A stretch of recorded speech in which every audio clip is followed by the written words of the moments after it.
उधर खबर है कि उज्बेकिस्तान में होने वाली एससीओ समिट में चीन के बेल्ट एंड रोड इनिशिएटिव यानी बीआरआई प्रोजेक्ट का मुद्दा उठ सकता है, क्योंकि इस प्रोजेक्ट की आड़ में चीन पर गरीब देशों को कर्ज तले दबाने का आरोप लगा और नौबत यह आ गई कि कई देशों पर चीन का कर्ज उनकी जीडीपी से भी अधिक हो गया।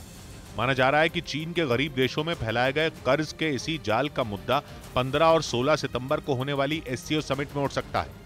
वैसे चीन के बीआरआई प्रोजेक्ट की आलोचना भी खूब हुई। बावजूद इसके उसने इस प्रोजेक्ट पर एशिया और यूरोप के देशों में काम जारी रखा और गरीब देश और गरीब होते चले गए। इसलिए एससीओ शिखर सम्मेलन में यह मुद्दा चर्चा का विषय बन सकता है, क्योंकि चीन के लाख छिपाने के बावजूद सच नहीं छिपा। गवाही के लिए आंकड़े भी आए। फोर्ब्स की रिपोर्ट में दावा किया गया कि चीन के बेल्ट एंड रोड इनिशिएटिव यानी बीआरआई प्रोजेक्ट की वजह से दुनिया के 97 देश कर्ज में डूब गए हैं, जिनमें ज्यादातर देश अफ्रीकी महाद्वीप के हैं। इसके अलावा कुछ देश मध्य एशिया और दक्षिण पूर्व एशिया के भी हैं। रिपोर्ट कहती है चीन ने जिन देशों को सबसे ज्यादा कर्ज दिया है उनमें पाकिस्तान और श्रीलंका का नाम शामिल है। चीन ने 2013 में बीआरआई प्रोजेक्ट शुरू किया था, जिसके बाद वो दुनिया के कई हिस्सों में विकास कार्यों के नाम पर घुस गया और फिर धीरे धीरे किसी दीमक की तरह वहां की अर्थव्यवस्था को खोखला करने लगा।